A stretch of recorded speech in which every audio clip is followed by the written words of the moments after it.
My husband, Lucas, is working on a project abroad. He has been away for 3 years. When he came back, he brought home a 3-year-old boy. The child has blonde hair and blue eyes. Lucas told me he adopted the child while visiting an orphanage abroad. He thought it was a good deed. I treated this child as my own. I took care of him with all my heart. I worked hard to nurture him into a talented person until Lucas's first love appeared. He coldly said, "You're too naive. The child is mine. Don't you understand?" I smiled slightly. Actually, I had known all along. After Lucas brought the child home, he was worried that I wouldn't want to raise him, so he took out a certificate issued by the orphanage. He emotionally told me that the child was very pitiful. He said it was a good deed. According to Western beliefs, one would receive God's blessings. He also explained why he wanted to adopt this child. He said, at the moment he locked eyes with the child, he was deeply moved inside. He felt this might be a fateful connection. I interrupted him. "You don't need to say any more. I will take care of him as my own child." Listening to me say this, Lucas was very emotional. He took out a stack of colorful bills and handed it to me. He said, "Wife, this is the money I've earned abroad over the past few years. It's all for you to keep safe." I calmly accepted the money if I don't take it. It might raise his suspicions. Lucas briefly explained a few things, then hurried off to work at the company. I made delicious meals for the child. I went to the store to buy him some new clothes and a new backpack. After that, I took him to the kindergarten to complete the admission procedures. By the time I finished these things, it was almost dark. Lucas was very surprised when he came back. "You've sorted out the child's preschool situation so quickly." I smiled a little. "Go ahead." "Yeah, we need to give the child a good start." Lucas got excited again. He hugged me tightly. "Go ahead. Wife, you are truly wonderful." The next day, my mother-in-law learned about this matter. She was quite unhappy. She directly scolded her son. "You're not having your own child with Sophia, but you went out to adopt a child, and it's a foreign child. What a disgrace to our ancestors." Lucas said to his mother, "Quickly send this doll away. Let it go back to where it came from." Then, he quickly pulled his mother into a small room nearby. A barely audible voice came from the crack of the door. "Mom, don't worry, one day I will give you a surprise." I silently smiled. "Is this a surprise? I hope it won't catch you off guard in the future." After my mother left, Lucas and I discussed what to name the child. I told him, "The child is brought back by him. Don't ask me. He can decide for himself." Lucas didn't hesitate. He said directly, "Let's call him Ethan, you can tell. He had this idea long ago. This name is clearly for a boy, but it sounds a bit strange. It sounds somewhat like a girl's name." I teased, "You are really creative." He didn't understand what I meant. He explained seriously, "After all, this child is a foreign child. The name should be special." Since then, I get up early every day. I prepare a healthy breakfast for the child after he finishes eating. I send him to kindergarten. Every day, I am the first parent to arrive at the kindergarten in the afternoon after school. I'm always the first to pick up my child from kindergarten. Every day, I ask the teacher about my child's performance in kindergarten and what we parents need to do to cooperate. Then, I follow the teacher's advice and take it seriously. I strictly implement it. Later, I became the most praised parent among all the parents. Once at a parent-teacher meeting at the kindergarten, the teacher asked me to go on stage to speak, to share my parenting experience. After I finished speaking, everyone said my foreign husband was lucky to have married a Chinese wife. They said he was so lucky. I told them they were mistaken. My husband is not a foreigner. He is Chinese. Everyone was very surprised to hear that. What was going on? The child clearly looks like a mixed-race child. Later, I heard. That was the child my husband brought back from abroad. They all showed surprised expressions on their faces. Their gazes towards me were like looking at a strange person. Someone asked, "Why not have and raise your own children? Why adopt a child with no blood relation, and especially a foreign child?" Things are different now than in the past. If one cannot have children, they can use in vitro fertilization technology to solve it. The success rate is as high as 100. Yeah, who would still adopt a child now, unless they are not in their right mind? At that time, a concerned parent immediately pulled me aside. He said he had a relative working at a reproductive hospital. If I needed help, he could assist me. I smiled and shook my head. I politely declined his good intentions. Lucas and I have been married for 4 years, but we still don't have any children. It's not that I can't have children. It's that he doesn't want to have children with me. The truth of this matter is known only to me. but I've never told anyone. Not even my mother-in-law knows. After the parent-teacher meeting, when I went to pick up the child, the way the teachers and parents look at me has changed. They used to admire and respect me. Now it has turned into sarcasm and ridicule every time I show up. Many parents whisper and point behind my back. They murmur quietly. I pretend not to see those things. I continue to take care of the children as attentively as before. My efforts have not been in vain. Ethan is on the path of learning. He quickly surpasses other children, especially in drawing. He has shown exceptional talent. I enrolled him in an art class. This class is the best in the city. The tuition is not cheap either. One class costs 500 yuan. Lucas was very touched when he found out. One day, he unexpectedly gave me an exquisite handbag. He said it was a foreign brand, worth over $1,000. I asked him what it meant. He said I was too good to Ethan. This is a reward for me, I said. Although the child was brought back by you, but now they belong to both of us. There's no need to be so polite. He was taken aback for a moment. Then he quickly nodded and said, Yes, you are right. There's no need to be so polite. After saying that, he turned his head aside and smiled proudly. I smiled too, but it was just a smile in my heart. My clever husband, you always think you are very smart,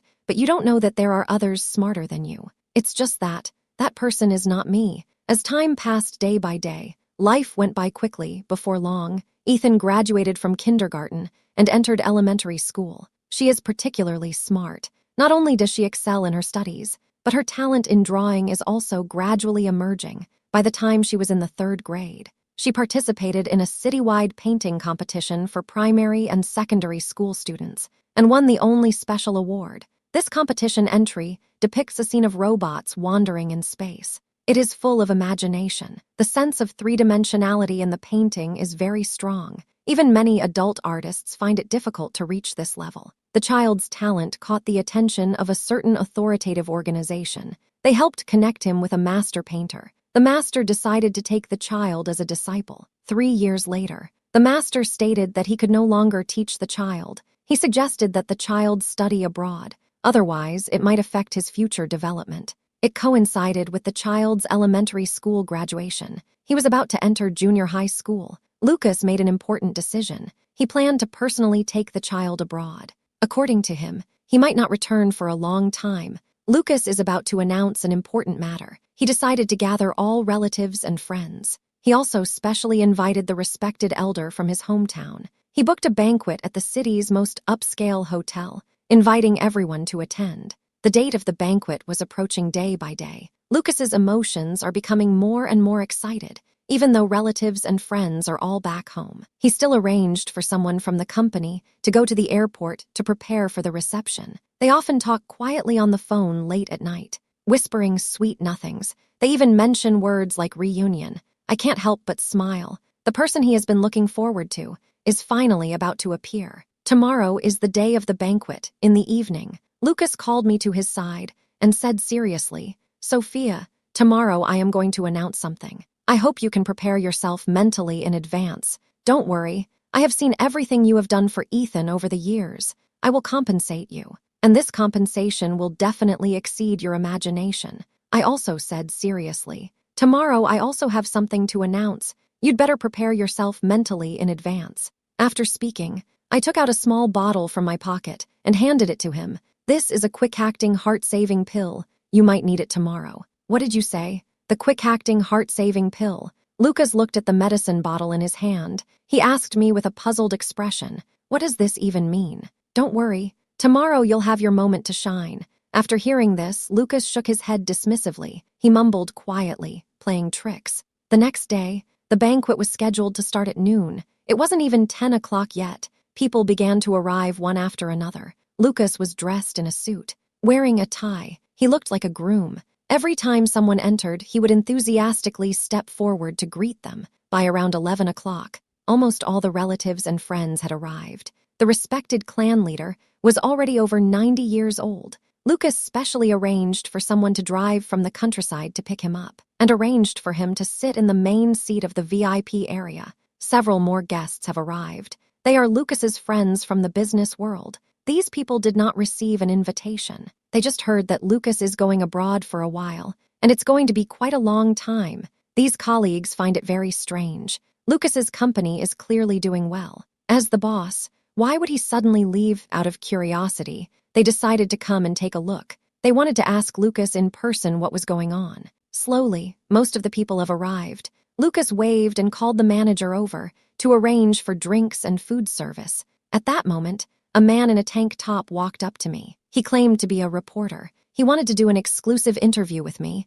and hoped I could cooperate. I asked the reporter what he wanted to know. He said he had heard for a long time about how I care for foreign orphans. He had always wanted to interview me. Today, he finally got this opportunity. I smiled and said, "There's nothing special about it. It's not worth an interview. How can there be nothing worth interviewing?" The reporter said excitedly. "Your cross-border care reflects the spirit of internationalism. It's worth promoting vigorously. You have put a lot of effort into this child. You have raised him to be so excellent. This is something many parents cannot achieve. As a media person, if I don't report your story, that would be my dereliction of duty. I must do this." "Comrade reporter, you're being too harsh," I interrupted him. "Ethan is my child after all. This is what I should do." After hearing my words, the reporter sighed. "Indeed, you have already treated him as your own child. Your mindset is truly selfless." Seeing the reporter keep pressing, I said, "You should ask my husband instead." The child was brought back by him.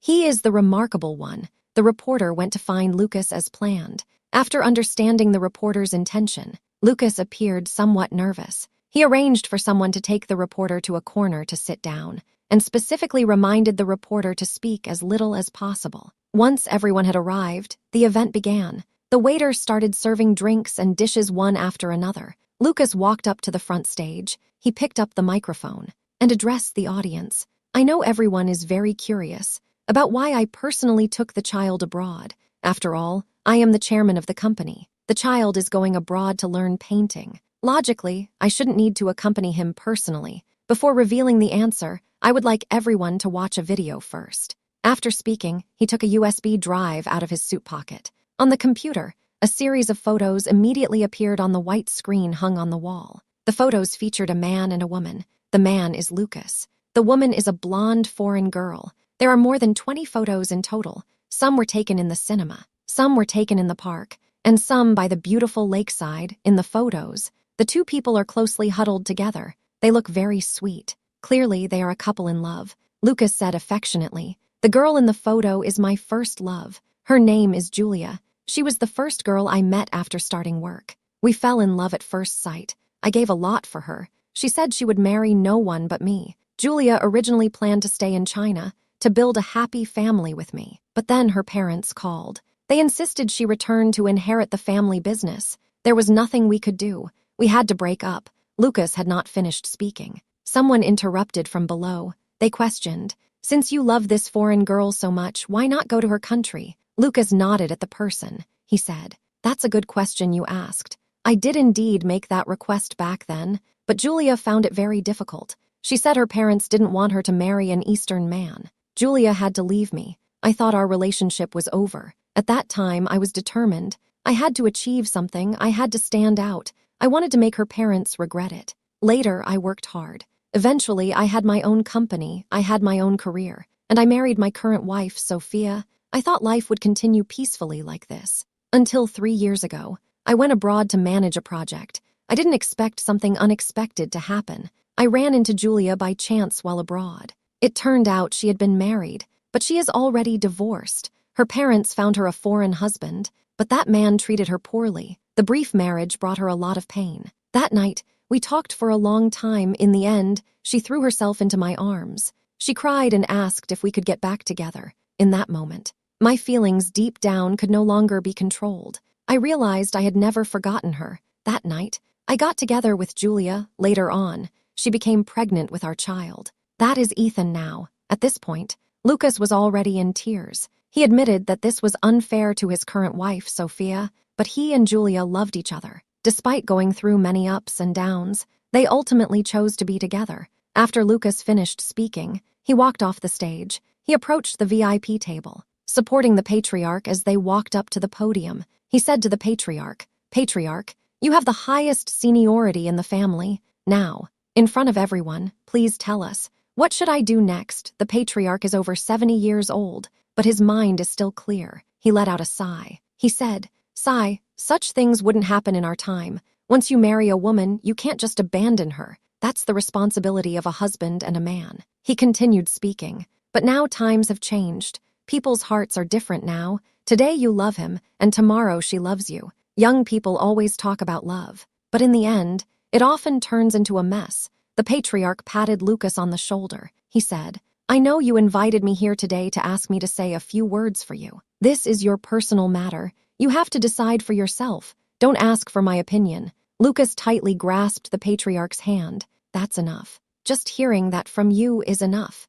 At that moment, all the family members understood the situation. Everyone turned to look at me, noticing that I was calm. There was no sign of anger or excitement, so they all began to speak. Lucas is indeed a good kid. If it were someone else, they might have already divorced their wife. This child has been raised by me since he was little. He has always been very serious in his work, since Lucas feels unhappy in his current marriage. And Julia is genuinely devoted to him. Then they might as well get a divorce. Be with Julia. Lucas really makes people feel sorry for him. He should quickly start a new life with that foreign woman. Lucas's business friends attending the banquet all felt it was a pity. They shook their heads and sighed one by one. Lucas threw away his career for a foreign woman. Giving up a career for beauty. It's really foolish. It's so sad. The company has come this far. A lot of effort has been put in. How can one easily say to give up and give up? Everyone understood after hearing the peers' words. They all understood. Quickly persuade Lucas to think carefully before deciding. A clever relative gave Lucas an idea. "Lucas, why not bring over your foreign ex-girlfriend? There's no need to give up the company just to find her." This suggestion was immediately accepted by everyone. Everyone said this idea was good. Now, no one stands up to speak on my behalf. It feels like the whole world has forgotten about me. Lucas wore a satisfied smile on his face. "Go ahead. Thank you all for your concern. Now I would like everyone to watch a video." He said this. He clicked the play button on the computer again. A video appeared on the screen. The image showed a grand building. It has more than 50 floors. From the outside, it is decorated very luxuriously. Vehicles are flowing continuously around it. It's obvious. This building is located in the most expensive and bustling area of the city center. This is my ex-girlfriend Julia's parents' company. It ranks 31st among the world's top 500 companies. The assets amount to $100 billion. My father-in-law and mother-in-law have only one daughter, Julia, so these assets will eventually belong to the two of us. Here I am, sitting in the corner. A faint cold smile involuntarily appears on my face. We're not even divorced yet. He has already started calling them father-in-law and mother-in-law. This man is really impatient. The air in the hall seemed to freeze for a second, then suddenly erupted into a burst of enthusiastic reactions. Everyone was extremely envious. People began to discuss among themselves. It turns out Lucas had a reason for taking his son abroad. Now I finally understand. Indeed, Lucas has $100 billion in assets waiting for him to inherit. A company with a few million in assets in the country is nothing to him. His luck is truly amazing. She has achieved success in both career and life. She is truly a winner in life. A colleague shouted at Lucas on stage. "You're doing so well, but don't forget about us brothers." As soon as the words were spoken, a chorus of agreement immediately arose around. "Help us introduce some resources when the time comes. Everyone can share in the glory together. Don't forget to bring everyone along when you get rich. Let's begin this journey together." The relatives in the family were all extremely excited. One by one, they stared at Lucas with shining eyes. Everyone firmly believed he wouldn't forget his own people. They all felt they could share in the benefits. Lucas couldn't hide the pride on his face. He stood at a height, waving continuously to the people below. He kept saying, "It's all good, it's all good." In that manner, with that expression, he looked just like a billionaire at that moment. The clan leader suddenly spoke up. He said to Lucas with a serious face, "Child, you should pursue your happiness. We won't stop you, but there is one thing you must promise me. Otherwise, I won't let you off easily." Lucas hurriedly responded. "You say it, just say it. Sophia is your wife. You have to take responsibility for her. That is the most basic responsibility of being a person." Lucas let out a sigh of relief. He said with a smile, "That's for sure. I had already planned it out. After the divorce, I will transfer my company and the house I'm living in to Sophia's name." After saying that, He took out a piece of white paper from his bag. It was written in black ink, and it had a red seal on it. He said, "I have already written everything we just discussed on this. It has already been notarized." He quickly walked down from the stage. He walked over to my side and handed me the document. "This all belongs to you now. You probably didn't expect this, did you?" After he finished speaking, he looked at me with eager anticipation. I understood what his expression meant. It meant to say, "Look how generous I am, Lucas. Shouldn't you and Sophia thank me quickly?" I smiled and said, "You've really decided to give me the company and the property. Of course, it's already been notarized. It's already effective. It seems a bit lacking, doesn't it?" I smiled slightly. "What, is it not enough?" Lucas suddenly froze. His voice immediately rose.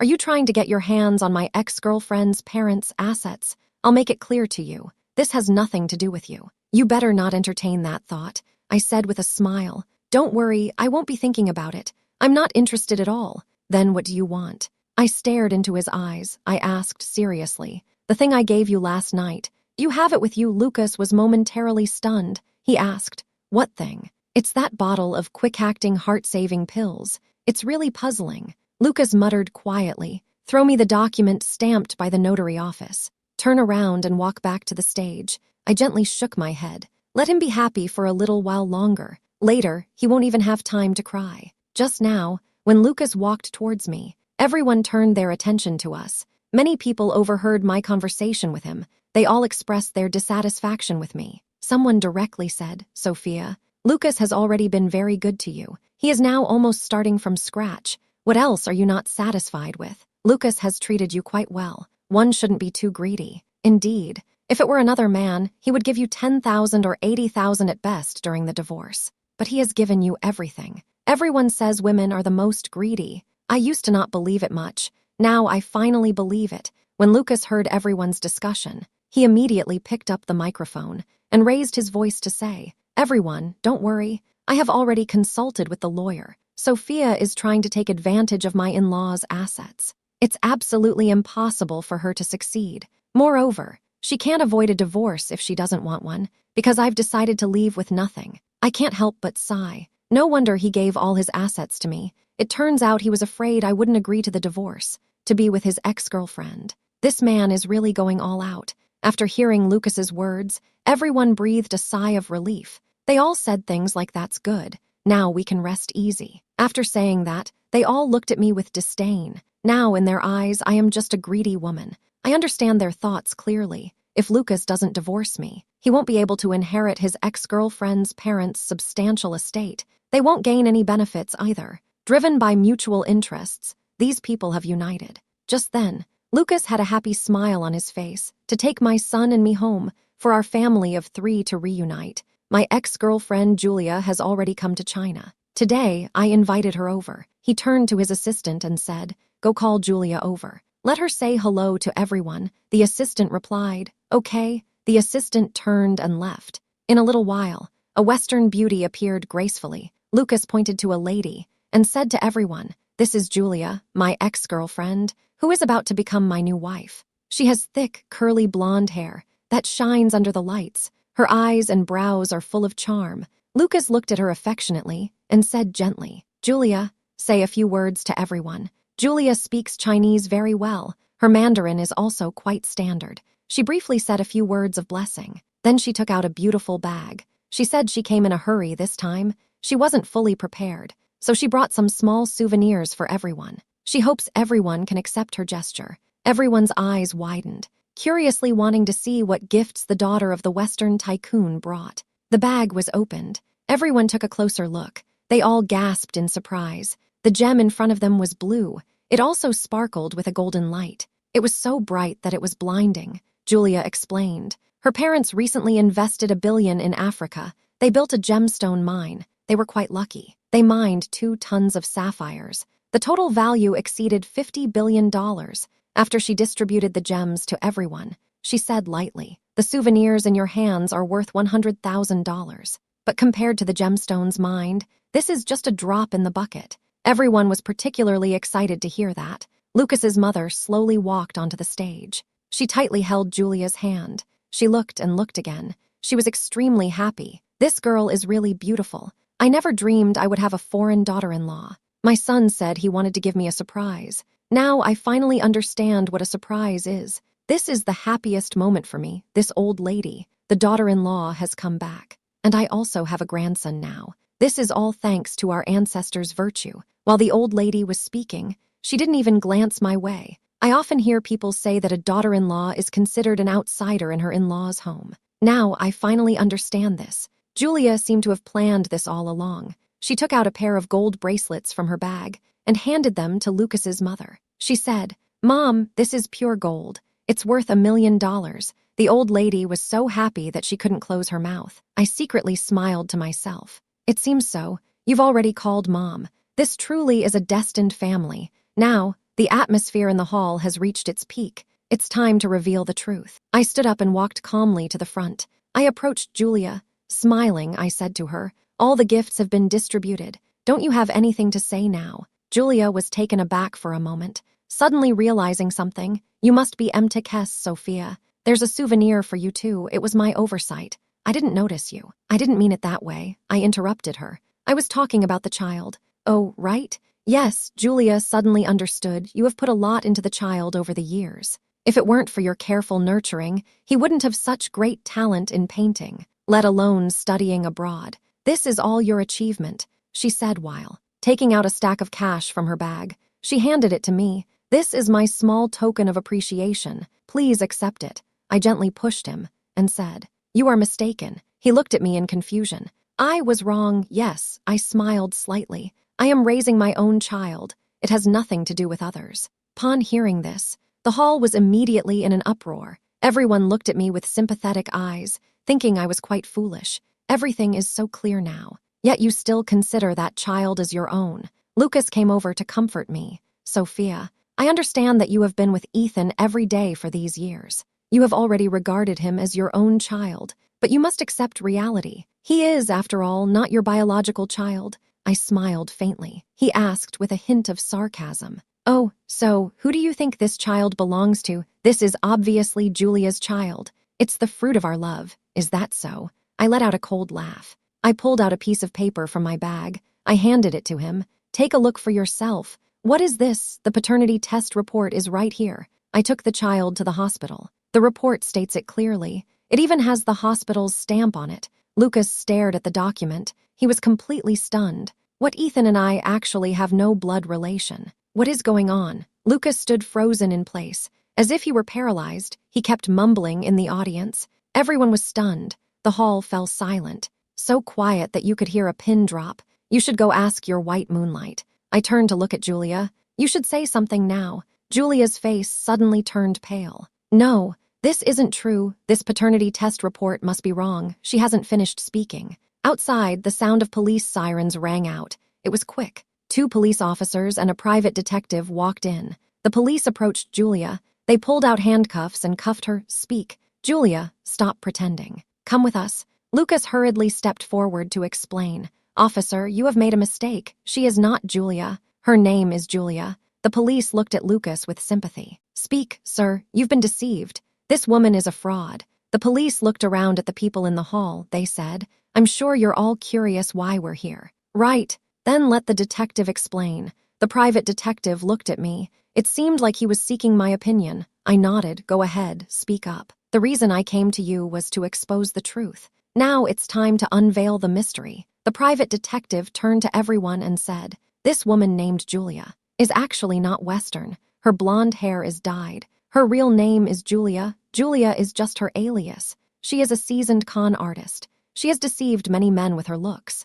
Mr. Lucas is one of them. When Mr. Lucas was no longer useful to her, Julia concocted a big lie, claiming that her parents abroad called her back. In fact, she has no parents abroad at all. All of this was to deceive Mr. Lucas. However, Julia did indeed go abroad, because the police had already set their sights on her. She couldn't stay in the country anymore. After arriving abroad, she returned to her old profession, continuing to deceive. Later, she met a painter. She deceived him terribly. When the painter saw her true colors, he dumped her. It was then Julia discovered she was pregnant. She felt it was a burden. She wanted to pass this trouble to someone else. Coincidentally, Mr. Lucas was abroad for a project. He had a chance encounter with Julia. to pass this trouble on to Mr. Lucas. Julia said many flattering things. She claimed she had been single since her divorce. She also said her parents were wealthy. In the future, they would need a son-in-law to inherit the family business. That night, they became intimate. Things progressed smoothly afterwards. Julia told Mr. Lucas that she was pregnant with his child. After Julia gave birth to the child, she directly handed the child over to Mr. Lucas to take care of. When Mr. Lucas completed the project overseas, the child was already 3 years old. Julia asked Mr. Lucas to take the child back to the country. She said her parents have always been unaware that they had a child. She was afraid to let her parents know, because her parents believe in Jesus. If they found out she had a child without being married, they would kick her out of the house. Julia assured Mr. Lucas to give him some time. She would find a way to convince her parents. The private detective said at this point, turning to look at Lucas, "I guess I wasn't wrong. This woman came back from abroad to see you. The first thing she says is that her parents agree to your marriage, agree to you being together, right?" "Yes, correct," Lucas responded mechanically. Now, Julia's child has grown up. She came back this time to take the child away. As for taking Mr. Lucas abroad with her, that was just a ruse. After the detective finished speaking, someone retorted, "That's not right." Someone suddenly asked loudly if she felt the child was a burden at the time. Why didn't she choose to have an abortion when she found out she was pregnant? And why is she back now to take the child away? That's a good question. I took over the conversation. Julia kept the child in her womb, not because she was a Christian and didn't want an abortion, but because she felt the child would be useful in the future. It could be used to blackmail the painter. As it turned out, Julia's calculations were correct when the painter learned he had a son, and that the child inherited his artistic talent. He immediately demanded Julia return the child to him. Julia made a request to the painter. She would hand over her son, but the painter had to pay her $1 million. The painter agreed to her terms. This is the real reason Julia returned to take the child. The souvenirs Julia gave you all. Actually, they were all fake. You could buy a big bag for $10. Everyone finally understood. Lucas suddenly snapped out of his daze. His emotions erupted all at once. He rushed over to confront Julia. He shouted excitedly, "You lied to me. I'll make you pay for this." Julia let out a cold laugh. "The situation involves both parties. Don't you have any responsibility?" These words left Lucas speechless. His face instantly turned pale. His body went limp. He collapsed onto the ground. Then foam appeared at his mouth. He wore a vacant smile on his face. This is a sign that a person is about to lose their sanity. I couldn't help but shake my head. "Lucas, I already gave you the quick-acting heart pill. Why didn't you carry it with you? If you had taken the medicine in time, it wouldn't have turned out like this." The police were taking Julia outside. As they passed by me, she suddenly knelt down. She cried and said to me, "The child is entrusted to you. I'm not worthy of being his mother. You are his true mother."